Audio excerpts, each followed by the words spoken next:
Hi everyone and welcome back to the channel. I hope you're all doing amazing. Have you ever tried crocheting a circle only to have it turn out looking like a hexagon? Or maybe start curling into a ball, or even worse, waving and ruffling instead of staying flat?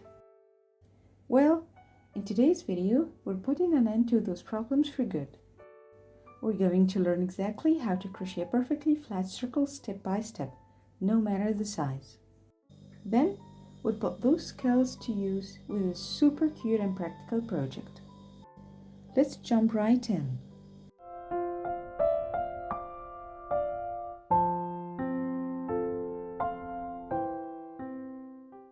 So, we'll start with a magic circle. If you need a refresher on how to make one with the easiest ways, I've linked the shorts video in the description box for you. We're going to work 12 half double crochets into the ring. Pay close attention to that count. These 12 stitches are the foundation for every row to come. Once you've got your 12, slip stitch into the first half double crochet to join.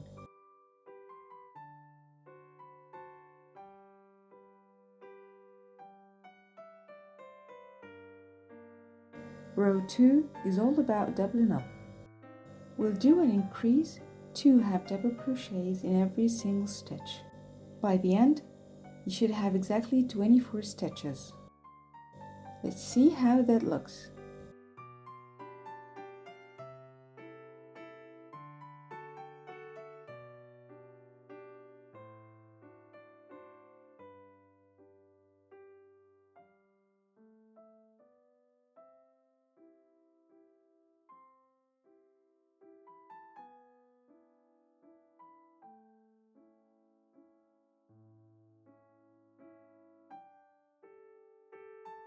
Finished? Great. Join with the slip stitch.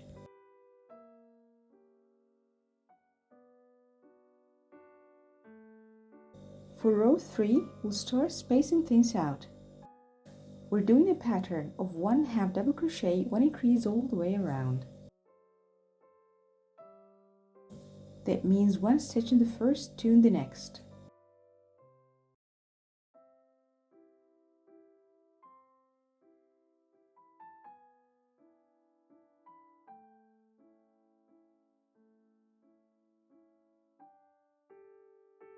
Your total count should hit 36. Now we are at row 4, and here's the trick to start your circle from looking boxy or like a hexagon.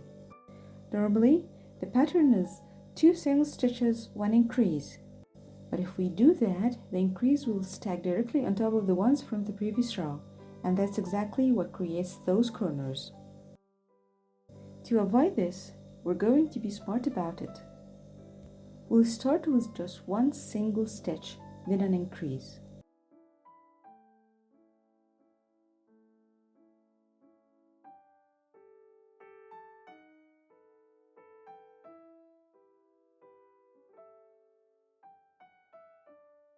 After that, we'll follow the normal pattern of 2 single, 1 increase for the rest of the row.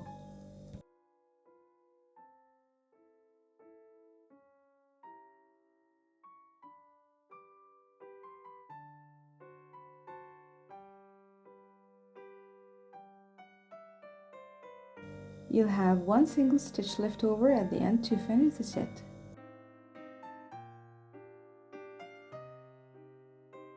By shifting the placement of the increase, we distribute them evenly so the circle stays perfectly smooth. In row 5, we don't need to worry about shifting because the pattern is an odd number, 3 single, 1 increase, so the increase naturally stay apart. But in row 6, since the count is even again for single, we're going to shift once more. We'll start with 2 single, 1 increase, then continue with the full pattern of 4 single, 1 increase.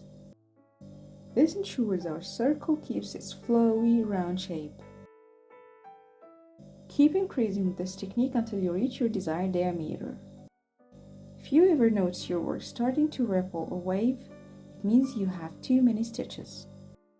If that happens, stop increasing entirely and work 1 full row of stitch for stitch, 1 stitch in every stitch. This relaxes the circle and helps it lay flat again. Now, let's put it all together. We're going to use everything we just learned to make a practical and simple hot pad. I'm using some leftover yarn scraps I have lying around. To keep things looking professional without visible knots, we aren't going to use regular knots to join the yarn. Instead, we're using the magic knot. It's super strong and doesn't create any bulk or bumps in your work. I'll leave a short link in the description box that shows you how to tie it in seconds. Ready to start?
Once your circle is the right size, it's time for the finish to give your hot pad that decorative professional look.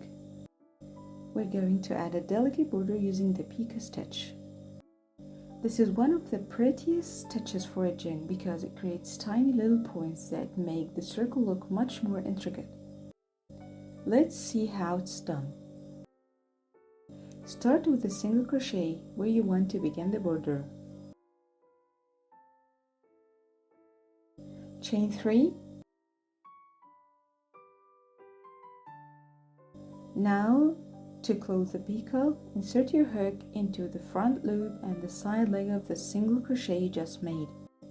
Yarn over and pull through for a slip stitch. To keep the border looking clean and organized, don't put a picot in every stitch. Instead, do one picot, then 2 single crochet, then another picot, then 2 single crochet, and so on.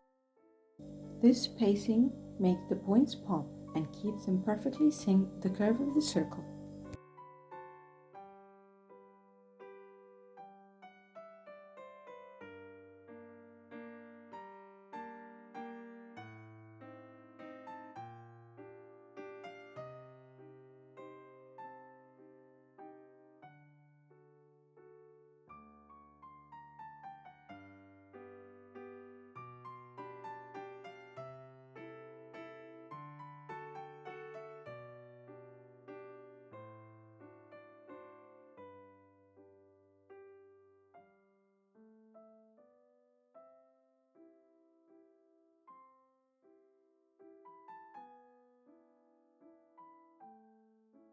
And there you have it. We just turned some forgotten yarn scraps into a piece that's both artistic and functional.